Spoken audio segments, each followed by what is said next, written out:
welcome to worship at Luther Memorial on Sunday, March 22nd, 2020. And we're in John 9.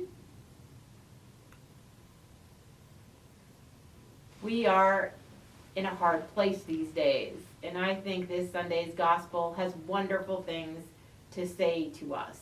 John 9 is the story of a man born blind and how Jesus restores his sight.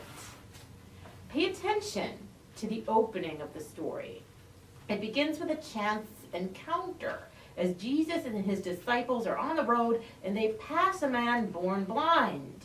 The disciples immediately question Jesus about what might have caused this man to be blind. Whose sin? This is interesting.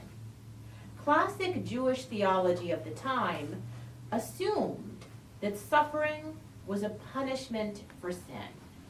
Think of Job and how quick even his friends were to judge him. Although our theology is different, we still sometimes think this way, don't we? Saying, what did I do to deserve this? But note what Jesus does. Note that he denies the assumption behind the disciples' question. Who sinned, this man or his parents? Jesus says, neither. It's not a matter of sin. Further, he says, that's not the point.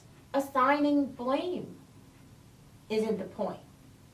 The point is healing, working the works of God. And so, Jesus anoints the man's eyes with mud, like the original clay his father used to create humanity in the first place. The man washes and his sight is restored. You see, the disciples are succumbing to two temptations. First, they're fixated on causation and blame, which don't really matter at this point. The man's already blind. Then, while Jesus speaks of working and works, they are speaking, well, they're just speaking, theologizing. Is this their way of trying to avoid the reality of pain and limitation and suffering? To get all in their head about it? But the way out is through. So often, the way out is through. What a message for us. We must work the works of him who sent Jesus, him who sent the Christ, while it is day. Night is coming when no one can work. Jesus has only a limited time on earth. His crucifixion is coming. We too are in a time crunch as this crisis ramps up and night is coming. We need not waste our time assigning blame, pointing fingers at the causes of the crisis, the origin of the virus, or the effectiveness of our government's response. Sin and error have certainly played their role, as they always do. But we are the church. We are called to bring healing. As the crisis continues to ramp and we try to flatten the curve, how many times have we heard that? Flatten the curve. Still, I urge you to take this disease very, very seriously. The first act in our own healing is to follow state and federal orders and to proceed with very, very great caution in our own daily lives. Now, I know you, and I know especially the elders in this congregation. You are a feisty bunch. You are active and you are busy. And like the young, some of you might feel a little more invulnerable than you really are.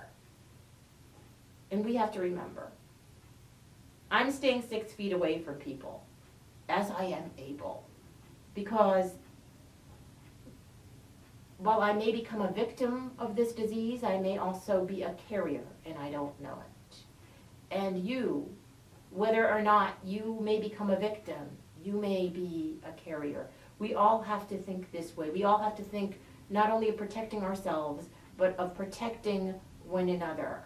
And as tempted as we are to remain busy and to go about our lives as usually as we can, we must be very, very cautious. Oh, how precious is community, and how happy we will be to meet again. Now, if you were to go further into this story, you will see that there isn't a lot of true community in the life of the man born blind. Note what's missing. Note the absence of any celebration of his healing. Note how his miraculous healing leads only to questions. Is this the same guy? How was this done? Where is the man who healed you? Was your son really born blind? Was he born blind? And even his parents, not wanting to make waves for the leaders of the Jews, tell them to go ask their son. Ask him. He's an adult now. Don't ask us. He's an adult. The lack of community, even of proper family, in this man's life, opens his eyes in another way.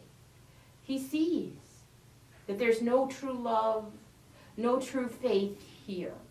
And when he speaks his mind to the religious leaders who are blind with tunnel vision, they throw him out of the community. Jesus comes to him, and he becomes a disciple. True community.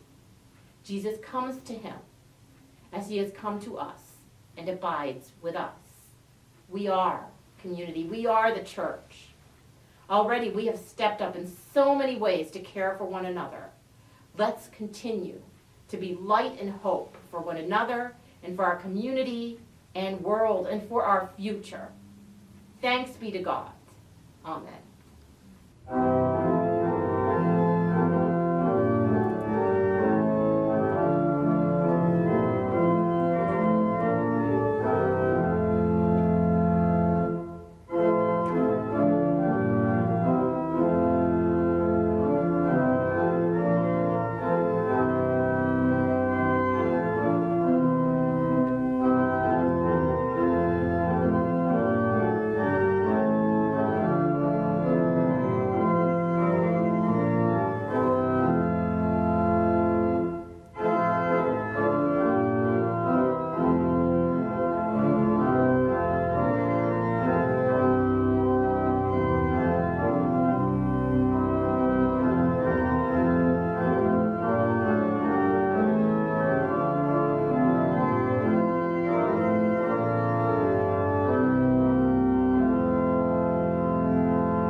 Now is the acceptable time. Now is the day of salvation. Holy God, speaking, spoken, and inspiring, bless you, unbind you, and send you in love and peace. Amen.